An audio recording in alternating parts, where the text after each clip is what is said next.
ఆ రోజంతా సావిత్రిని చూడటం, రామారావు గారిని చూడటం, తర్వాత లక్ష్మి, చంద్రమోహన్, కైకాల సత్యనారాయణ వీళ్ళంతా. తర్వాత అండి నెక్స్ట్ డే షూటింగ్కి వెళితే నెక్స్ట్ డే షూటింగ్లో చాలా పెద్ద షాట్ అరేంజ్ చేశాడు ఆయన. పెద్ద షాట్ అరేంజ్ చేసేసరికి ఆర్టిస్టులు అందరూ ఉన్నారు. ఎందుకంటే ఆర్టిస్టులు అందరూ ఉండేటప్పుడు అందరు కాంబినేషన్లో షాట్ తీస్తారు కదా జనరల్గా. అవును. అందులో ఏంటి, సత్యనారాయణకి రామారావు గారికి ఒక మాట మీద ఒక భేదం వస్తుంది. వచ్చేటప్పుడు సత్యనారాయణ గారేమో రామారావు గారిని ఇట్లా ఏదో అంటాడు.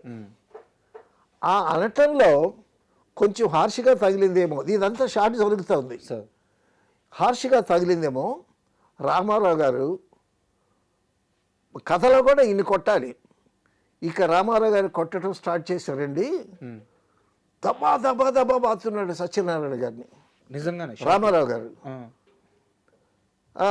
దబా దబా దబా బాతున్నాడు.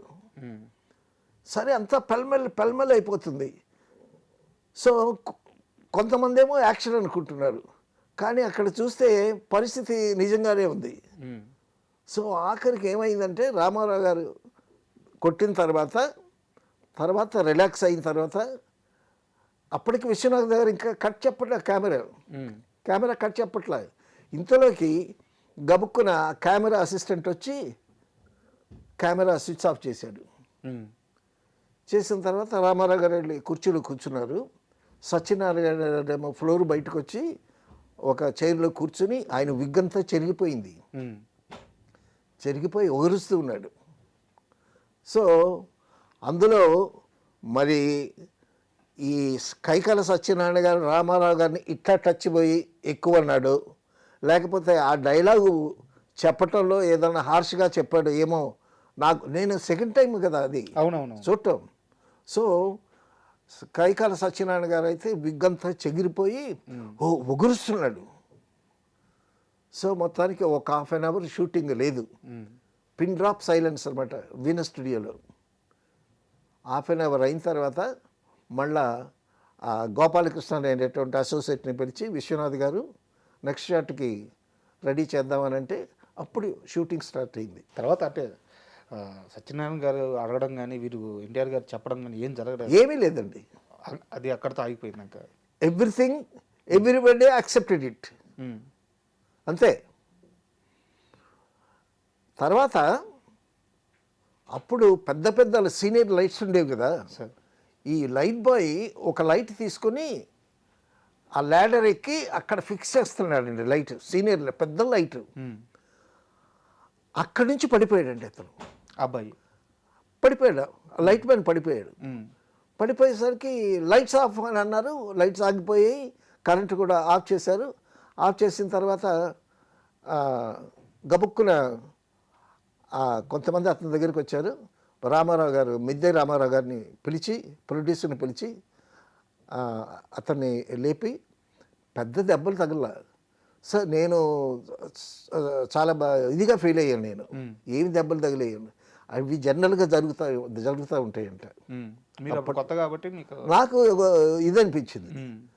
తర్వాత ఆ లైట్ బాయ్ని తీసుకెళ్ళి హాస్పిటల్కి తీసుకెళ్ళి ఏదో చిన్న దెబ్బలు తగిలితే ఏదో ఇంజక్షన్ ఏదో మందులు ఏదో ఇచ్చి ప్యాచప్ చేశారండి. అది రామారావు గారితో ఫస్ట్ ఎక్స్పీరియన్స్. సత్యనారాయణని రామారావు గారు కొట్టడం చూసి నాకు భయం వేసింది. సత్యనారాయణనే కొడితే జయకుమార్ అలాగా ఫస్ట్ టైం రామారావు గారిని చూడటం, ఆ సినిమా చేయటం ఆ విధంగా జరిగిందండి. తర్వాత నేను విశ్వనాథ్ గారితో శోభన్ బాబు సినిమాలు వరుసగా పనిచేయడం జరిగింది.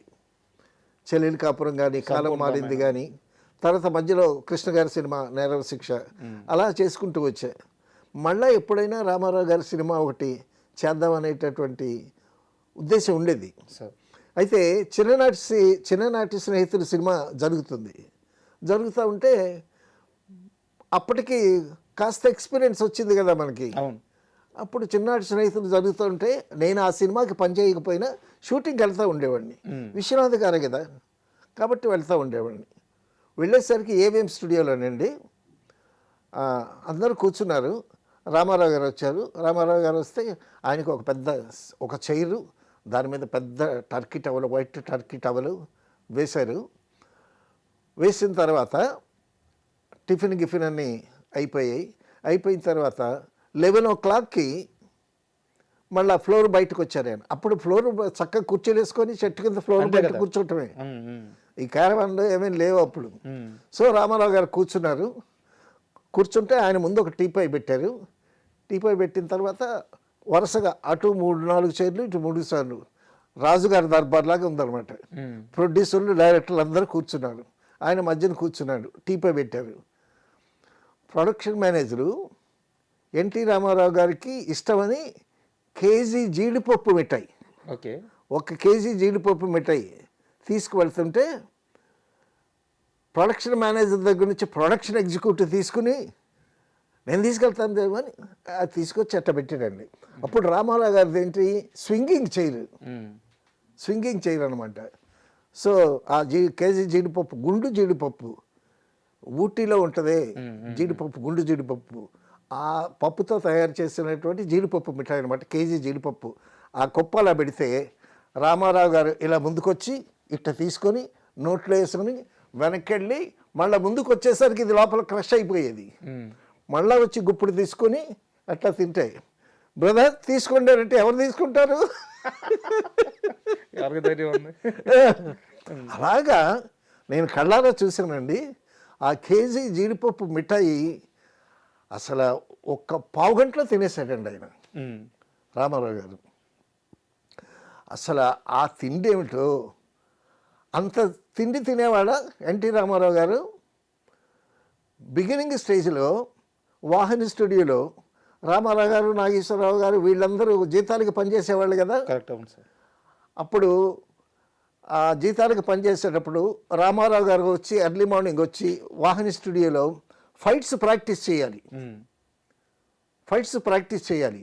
అప్పుడు వీళ్ళకి ఇచ్చే టిఫిన్ ఏంటి, 2 ఇడ్లీ వడ సార్, 2 ఇడ్లీ వడ టిఫిను. ఈయనేమో ఫైట్ అదంతా ప్రాక్టీస్ చేసేవాడంట. ఈయనకి 2 ఇడ్లీ వడ చాలట్లేదు. కేజీ జీడిపప్పు తినడానికి 2 ఇడ్లీ వడ ఏం సరిపోతుందండి.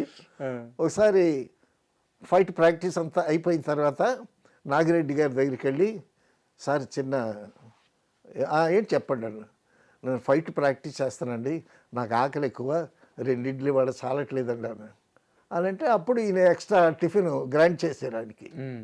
సో ఆ విధంగా ఉండేది. అంటే చాలామంది మాట్లాడేటప్పుడు ఏంటంటే ఎన్టీఆర్ గారు అలా తిన్నారు, ఇలా తిన్నారు, చూసిన ఎక్స్పీరియన్స్తో చెప్తారు. అవును, కానీ ఆయన అలాగే కడుపు మార్చుకొని ఎదిగారు కదా.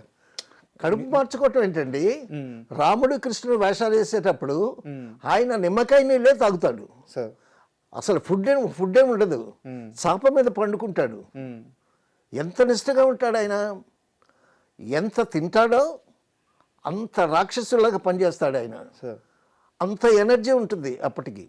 తర్వాత ఆయన ఎర్లీ మార్నింగ్ ఎక్సర్సైజ్ చేసేటప్పుడు ఇంటి ముందు, అప్పుడు ఈ జిమ్ములు ఈ ఎక్విప్మెంట్లు ఏం లేవు కదా, ఇంటి ముందు ఒక బండిని ఇసుక కుప్ప పోయించేసాడంట ఆయన.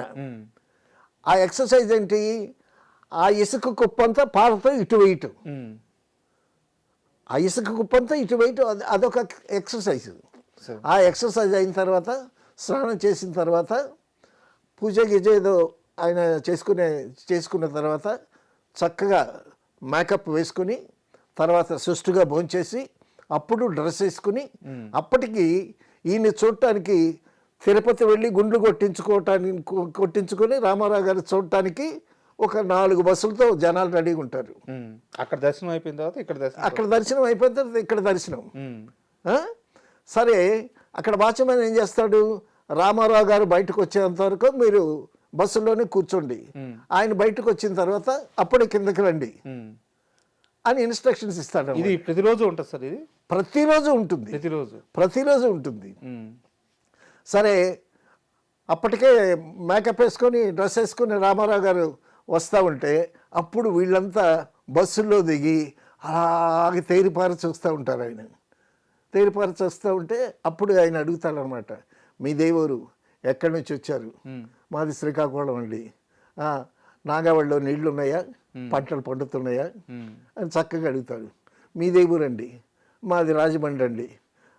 రాజమండ్రి చాలా బాగానే ఉంటుంది, అక్కడ పంటలన్నీ బాగా పండుతాయి. ఈ మీరు ఎత్తుకున్న అబ్బాయి ఎవరనంటే మా మనవడండి. అయితే వాడిని బాగా చదివించండి అని 4 బస్సులు వాళ్ళని ఒక 10 మందిని చక్కగా పలకరించి ఆయన పలకరింపుకి వీళ్ళు పులకించిపోతారు.